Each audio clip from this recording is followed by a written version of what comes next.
Just a quick note, there is no accompanying TV show or movie for this book, so there'll be little in the way of visual aids in this video. I did, however, include quite a lot of excerpts from the book, which I'll have up on the screen, so you can read along at certain parts. So because this video is quite long, I'm just going to give a 1-minute outline of the general gist of what's going on in the story. We're 3,000 years into Leto II's rule. Leto II is, as you know, Paul Atreides' son. Leto is pretty much a ruthless tyrant, and there is a group of rebels headed up by Siona Atreides, descendant of Ganima, who wants to take Leto out. And of course, as you'll soon find out, she's not the only one. The book starts with someone by the name of Hadi Benotto telling an audience that the stolen journals, the original journals of Leto II, the God Emperor, deciphered by the Spacing Guild, have been found. They've also discovered the oral recordings made of Leto II in his father Muad'Dib's voice. Then we're transported back to the time of Leto II, and there are 3 people, Fremen, running for their lives through the Forbidden Forest in the higher altitudes of Arrakis. They're being chased by D-wolves, Leto's monster guardians. One of the men, named Ulot, eventually gets caught and doesn't survive the wolf attack. Another, Kutech, suffers the same fate, and Siona, a woman who's carrying a sealed package that now 9 people have died trying to retrieve, is the only one who survives this chase through the forest. The group has a singular goal of using what's in the package to destroy the tyrant Leto. We find out that in the package there are plans of the Citadel and 2 strange cryptic volumes. On Arrakis, ruled by Leto II, there are no more melange-producing worms. Now the only spice is held in Guild and Bene Gesserit storehouses, a few small hoards among the remnants of the great houses, and my gigantic hoard which they all covet. How they would like to raid me, but they don't dare.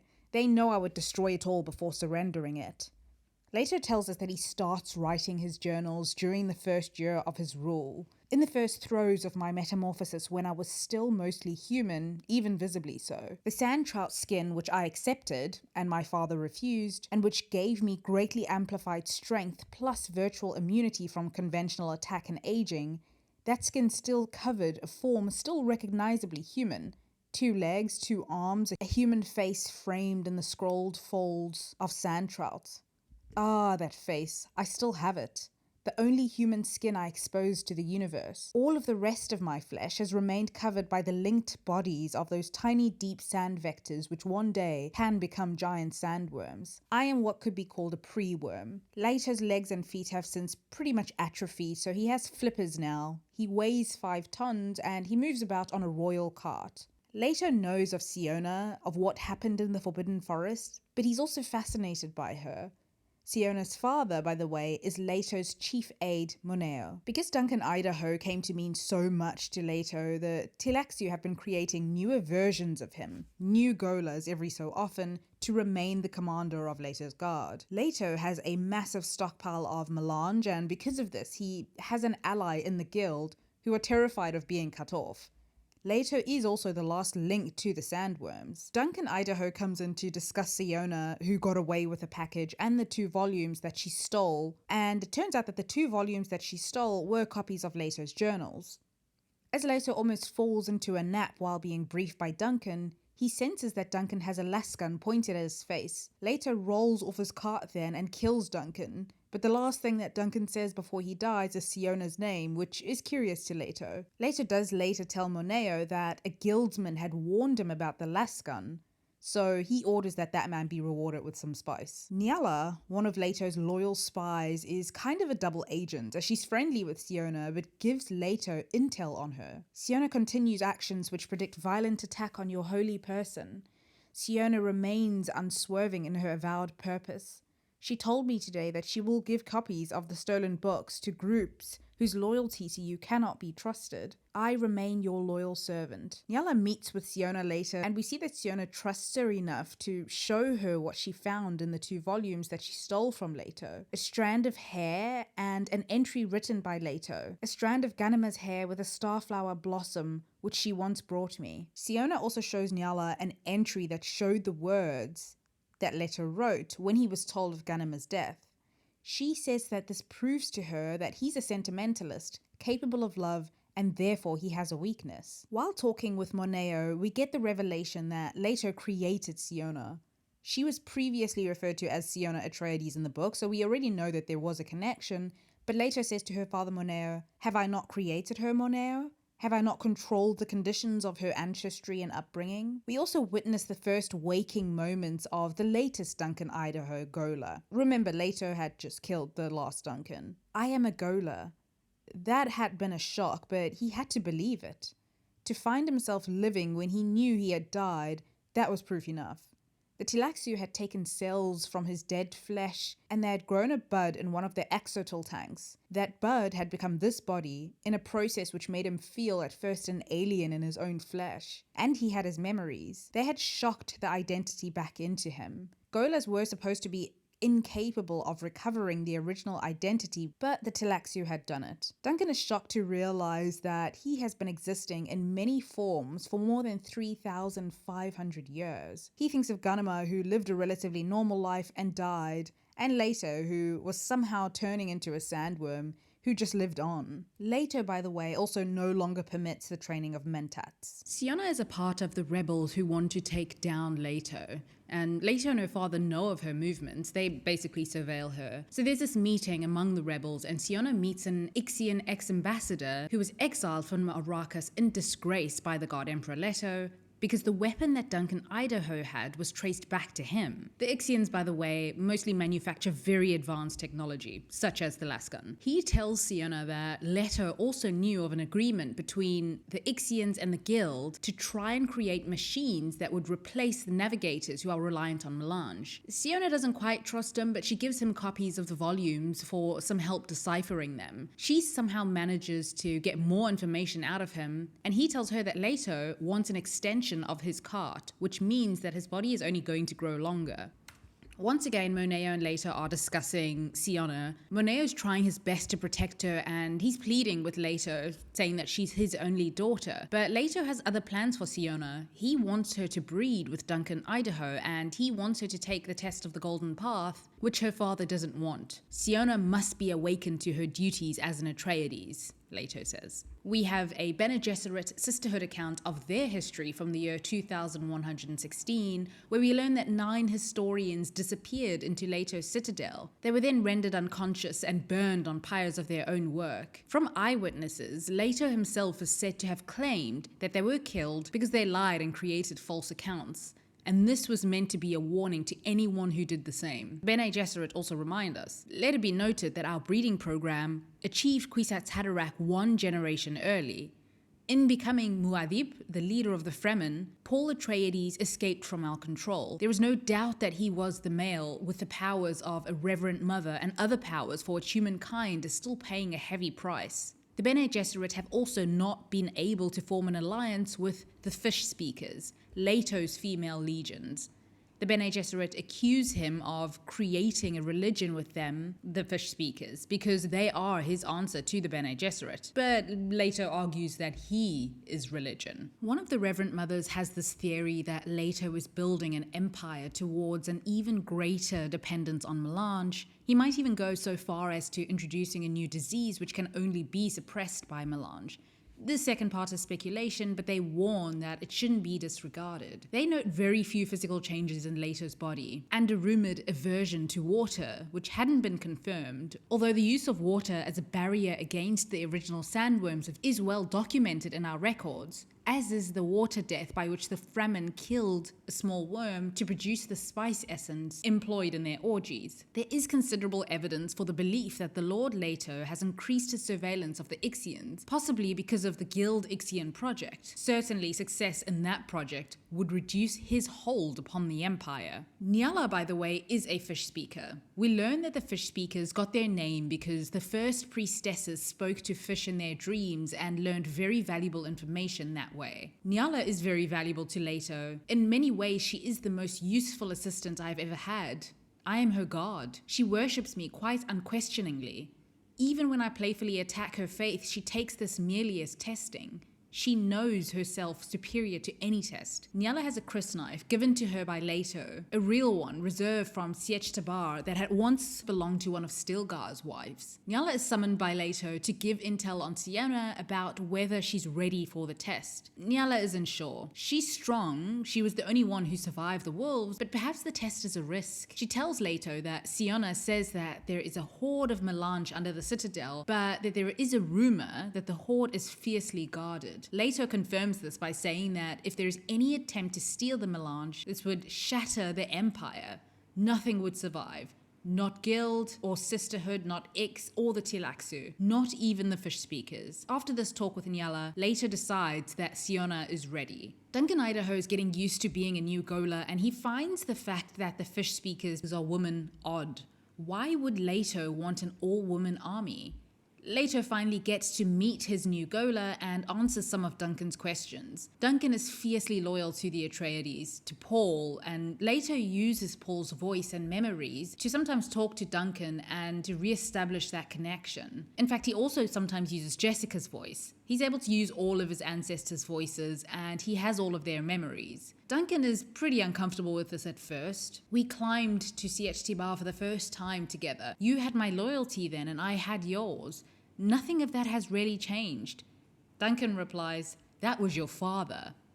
That was me." Paul Muad'Dib's voice of command coming from Leto's bulk always shocked the Golas. Idaho whispered, "All of you, in that one body." Later when Moneo and Duncan talk, Moneo provides some of the reasons why Leto prefers an all-woman army. Leto says that an all-male army was too dangerous to its civilian support base, that when it was denied an external enemy, the all-male army always turned against its own population. Always. And the all-male army also had a strong tendency towards homosexuality. Moneo tells Duncan that he too is an Atreides, a product of Leto's breeding program. Moneo is directly descended from the mating of Leto's sister Ganima with Hark al-Ada. The Bene Gesserit have arrived in Arrakis for a festival and they're stressed. They were given dirty rooms far away from the festival, which was inconvenient, and they've been denied communications facilities. A young messenger then comes with news and tells the Reverend Mother, "As I was commanded, I made contact with the Ixians at their embassy and presented your greetings. I then inquired if they had any messages for me to bring back." The spokesman identified himself as Otwiyake, a temporary superior in the embassy. He left the room and returned shortly with a Tleilaxu, a face dancer. I'm sure of it. The face dancer said he had a message for the Reverend Mothers. The messenger then goes into a kind of trance so that she may relay the message to the Reverend Mothers verbatim. Tell the Reverend Mothers that by tonight, the Empire will be rid of its God Emperor. We will strike him today before he reaches on. We cannot fail. So the Tleilaxu are planning an attack on Leto, and the Reverend Mothers discuss warning Leto in advance. Later, somewhere near the Idaho River on their journey to On, Leto asks Moneo if House Corrino has bribed him yet, and Moneo says yes. Leto then says that the first test for Duncan Idaho will be to have the Corrino killed. We're not told which Corrino yet. Leto then shares what will become of him in Arrakis. "Someday I will go back into the sand. I will be the source of spice then, and I will produce something just as wonderful, more sand trout, a hybrid and a prolific breeder. Within 300 years, the sandworm once more will reign here. Watercourses will be filled with sand. Crops will be choked and killed. Trees will be covered by great moving dunes. The sand death will spread. The great sandworm of Dune will rise once more from the deeps. This land will again be the domain of spice and worm. Many will die. Food plants and the abundant growth of this land will be parched. Without nourishment, meat animals will die. Undernourishment and the old diseases will stalk the land while only the hardiest survive. The hardiest and the most brutal." Moneo senses something dangerous in Leto's disposition, and he guesses that it's because of their proximity to the river and the moisture has something to do with it. Moneo could see the signs of the worm growing more dominant in the God Emperor's body, and there was no escaping recognition of his mood. "I'm in danger. We all are." There was a dampness from the river. Was the moisture bringing out the worm? Moneo asks Leto if he can bring Siona back to the Citadel because he wants her separated from her rebel companions. So, as you've probably noticed, in between the story of Leto, we get these historical accounts. And this is an account from the papers of a reverend mother who had spoken to Leto, and he'd explained to her his likeness to a reverend mother after she'd asked him about it. Lord, I know how it is that a reverend mother acquires memories of her ancestors and of others. How is it with you? He answered, it was a design of our genetic history and the working of the spice. My twin sister Ganima and I were awakened in the womb, aroused before birth into the presence of our ancestral memories. As they're approaching the Idaho River Bridge, Leto is attacked by a group of face dancers, thought to be Fremen at first. The Tleilaxu's plan in action. The fish speakers end up in a battle with them, and 4 of them die in the process, but none of the face dancers escape.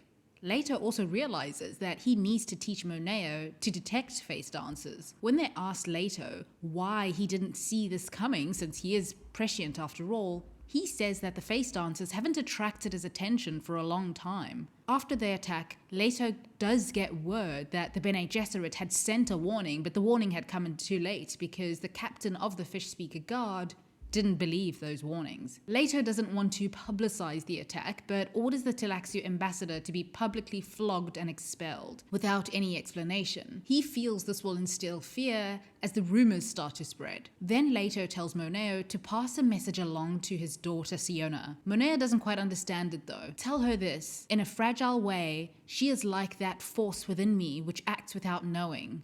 Because of her, I remember what it is to be human, and to love. We get another excerpt then from the stolen journals where Leto explains his aversion to water. I am beginning to hate water.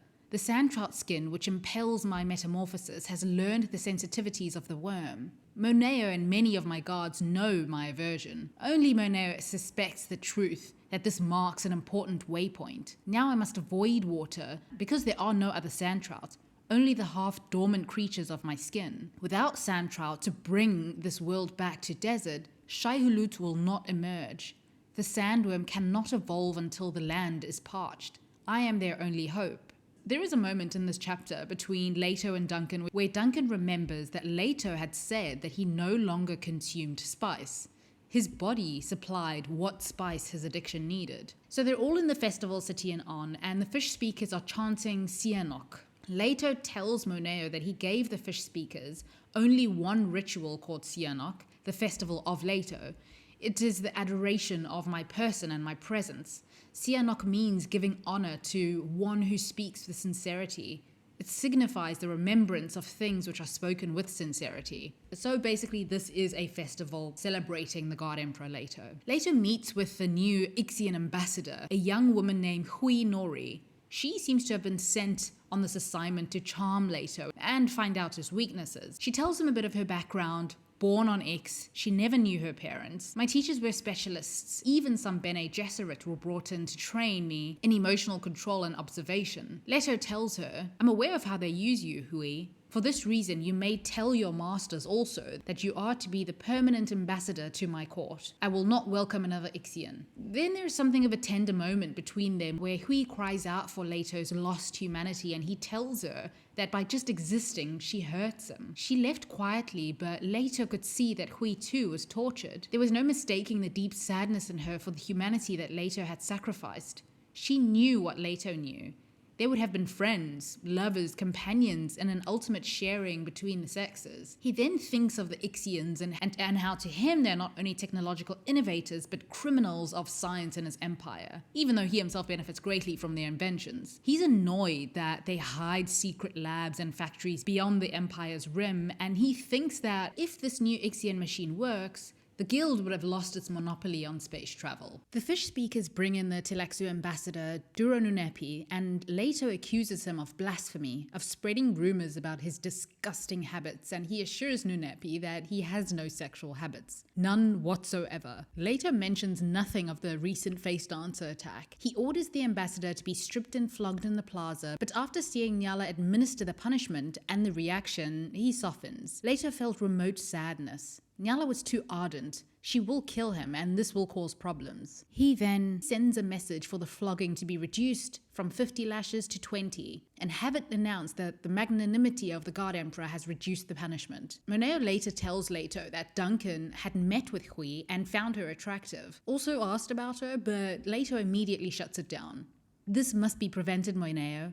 I trust you to raise barriers against any liaison between Duncan and Hui. Leto holds court with the Bene Gesserit then, and at first speaks to them in his grandmother Jessica's voice. Something not surprising to them, but they dislike this. They express their disagreement about how the Tleilaxu ambassador was punished, and they're still pushing for some kind of cooperation with Leto. Why can't we join forces at last? We are more alike than we are different. I would sooner link myself to those degenerate great houses, bewilling their lost spice riches. He doesn't find that cooperation with them would be of value to him. Then Leto realizes that they've brought spice essence with them. They knew the old stories about sandworms and spice essence, of course. One of the Reverend Mothers carried it. She thought of it as poison for sandworms. The essence shattered the worm, precipitating its dissolution and resulting eventually in sand trout, which would produce more sandworms, etc., etc., etc. Leto tells them that they have misread their history of spice essence, that sand trouts sense it only as water. The Reverend Mothers then tell him of this new abomination, and Leto guesses that it's the Ixians who are trying to create artificial intelligence, but he doubts that they can make something that is actually conscious and has reason. Later, as Leto is briefing Duncan on a security situation, he's able to read his inner thoughts. I was a trusted soldier of the original Lord Leto. That Leto, the grandfather of this one, saved me and took me into his household like a son. But even though that Leto still has some kind of existence in this one, this is not him. Leto then has a moment of possible regret over the path that he's chosen. Hui's presence has somewhat rattled him, and the Ixians must have known somehow that this would happen. He knew why Hui Nori had been sent to him now. They had discovered his secret. Hui was the evidence of it. He thought desperate thoughts. Could this terrible metamorphosis be reversed? Could he return to a human state? I could breed something like her and prepare that one for me, but that would not be my gentle Hui. It was Hui's doing. These feelings had never before been this powerful in me. It's the damnable Ixians. Leto contemplates an antidote to his predicament. Something he says always worked was losing himself in the past, but he knows it won't work. Leto knew then that he had encountered a condition for which no antidote existed, past, present, or future. The fish speakers overhear his distress, and he hears them discussing it while he's weeping. While being brought to the citadel, Siona tells the fish speakers, with whom she is in a thopter, to stop at a place called Goigoa. Duncan is along for this ride on the thopter, and he thinks about how much Siona reminds him of Hui, who he's attracted to. He decides that he needs to see more of Hui. Duncan senses that Siona is up to something because she seems to be just making small talk, but we do get information out of this. She tells him that one of Leto's early brides, she calls him the Worm, came from the village when he still had his manly shape. It was after the death of his sister, but before he began to change into a worm. The oral history says that the brides of Leto vanished into the maze of the Imperial Citadel, never to be seen again, except as faces and voices transmitted by a holo. He has not had a bride for thousands of years. Duncan suspects that Siona is waiting for something to happen, and just then a boy appears and tells Duncan that he's not the boy's father. Siona reveals that Duncan's predecessor, so the previous Duncan Gola, had a family here with a wife, Irti, a fish speaker, and 3 children. Duncan does catch a glimpse of Irti, who is the spitting image of Lady Jessica. Eventually they leave though, because one of the sons says that this is too painful for Irti. Siona openly expresses her hatred for the worm, believing that he imprisons people. There is no freedom in their way of life because of the way he rules his empire. We also find out that Duncan did not kill Corino as instructed. He instead sent a fish speaker to do it, much to Moneo's distress. Duncan tells Moneo that it was to test the performance of the fish speaker, which he judged as efficient as a result. Finally, we get to this strange festival and the ritual of Sihanouk, of the royal festival, which is held every 10 years, where there is a changing of the guard and the new generation of fish speakers is welcomed. Duncan watches in a kind of horror as the fish speakers praise Leto. Well, I think he's more taken aback, but fascinated, but also maybe impressed by it. Idaho felt his body tremble. He felt that he might collapse from the weight of this adulation. He wanted to run away and he wanted to stay and accept this.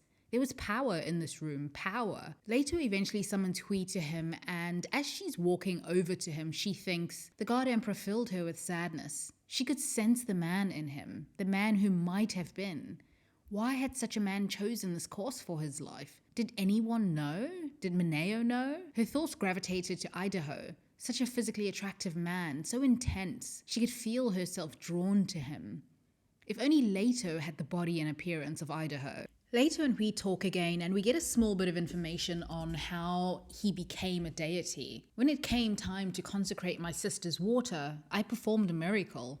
The voices of all the Atreides spoke from Gani's urn. Thus my Fremen discovered that I was their supreme deity. Duncan is growing increasingly frustrated with Leto. I don't understand your government, your empire, anything. The more I find out, the more I realize that I don't know what's going on.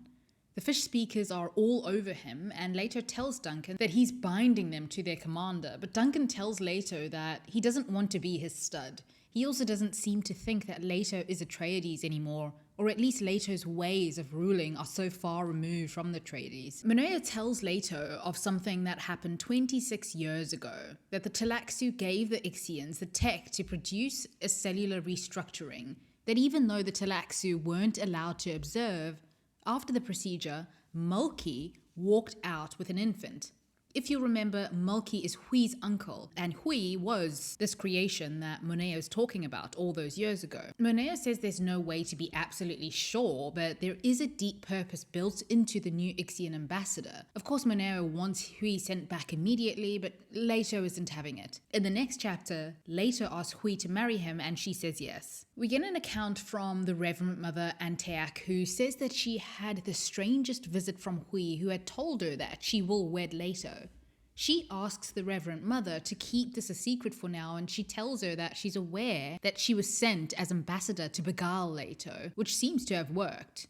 She then tells the Reverend Mother every detail of the place she was born and raised. Anteak helps her remember. A couple of explosions go off then in On, and Leto sends for Hui, concerned for her safety. While he waited for Hui's arrival, he reviewed what had just happened. This had not been a typical Tleilaxu attack, but the previous attack on the road to On fitted a new pattern, all of it pointing to a single mind with a lethal purpose. He suspects that Mulkey, Hui's uncle and the former Ixian ambassador, might be conspiring against him. He sends for Mulkey, or, he says, to have him executed, whatever the commander deems best. Leto tells Nyala that she should reveal to Siona that she is a fish speaker. Tell her that you did not reveal it earlier because you knew that she would not trust you, and because you feared exposure since you are quite alone among the fish speakers. In your allegiance to Siona, reaffirm your oath to her. Tell her that you swear by all that you hold holy to obey Siona in anything. If she commands it, you will do it. All of this is truth, as you well know.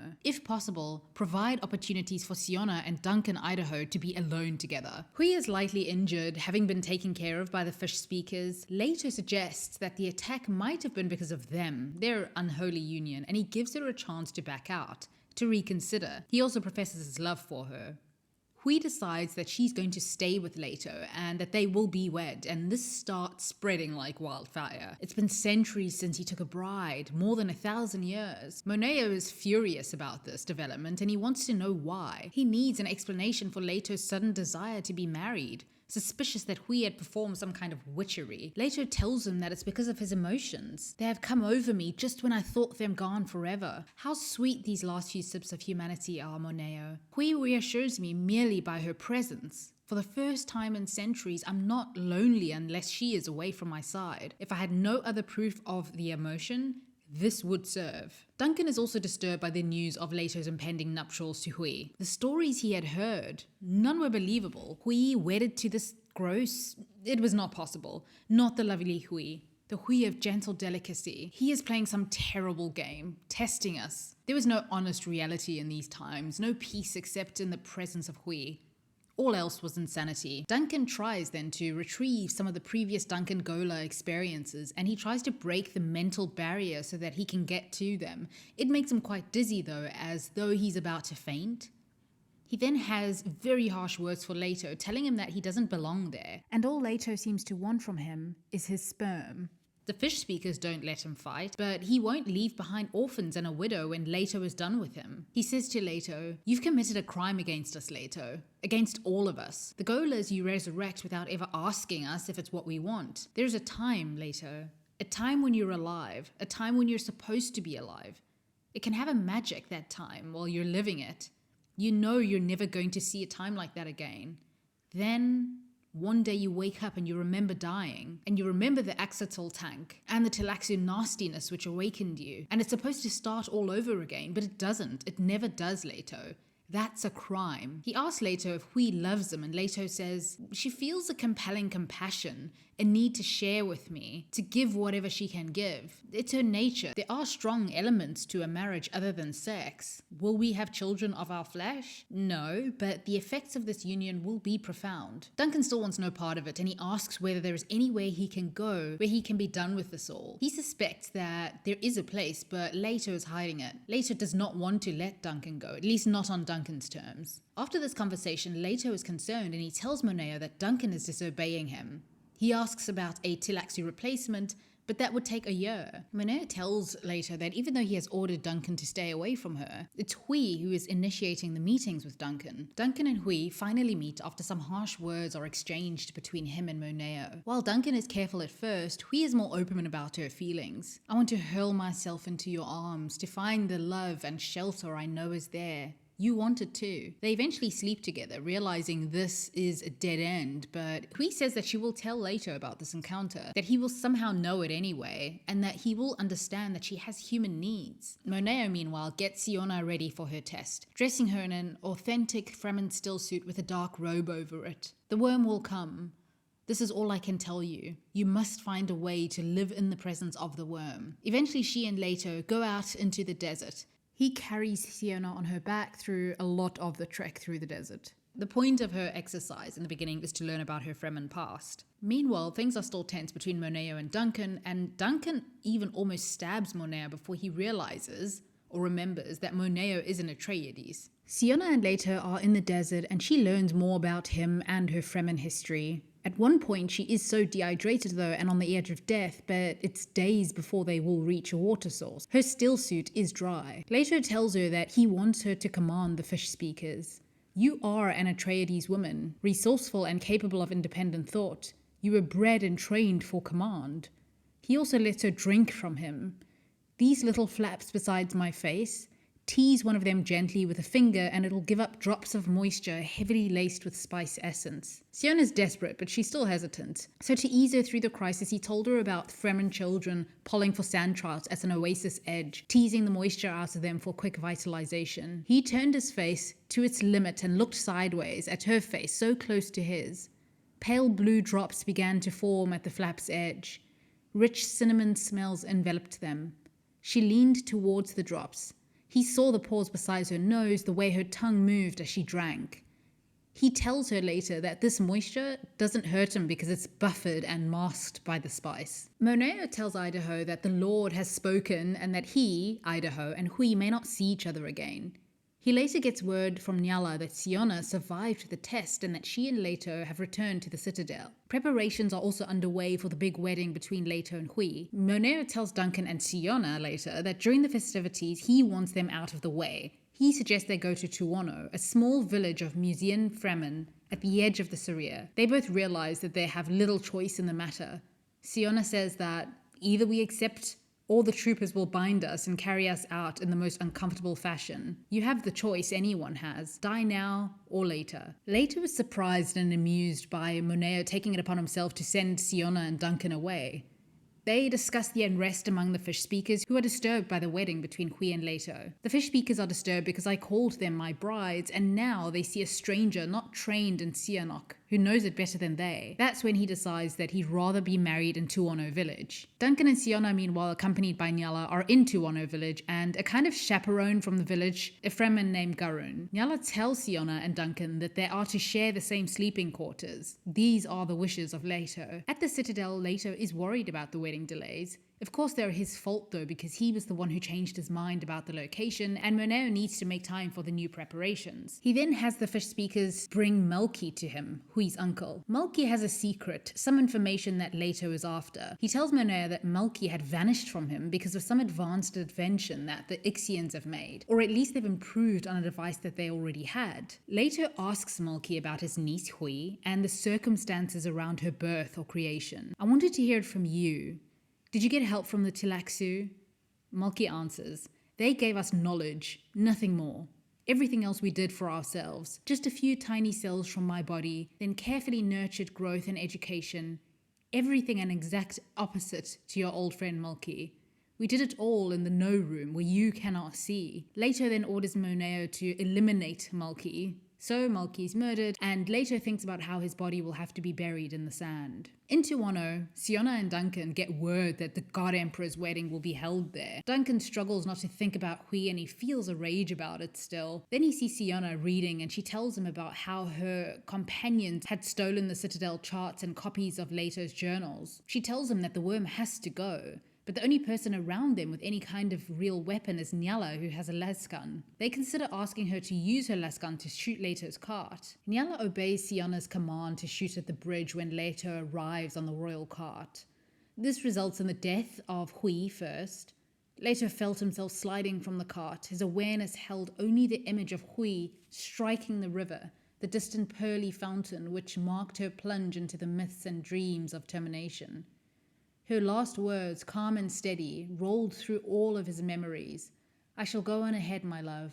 While he's disintegrating before their eyes, Leto tells Siona and Duncan that his spice supply is hidden deep in Sietch Tabar and Duncan will find it. He finally dies and Siona is the Atreides now. The multitude is there, but I walk silently among them and no one sees me. The old images are gone and only the essence remains to light the golden path. While he's disintegrating, Leto did say something that was of interest to Duncan, that the Ixians cannot create Arafel. And Duncan asks Siona about it. What does Arafel mean?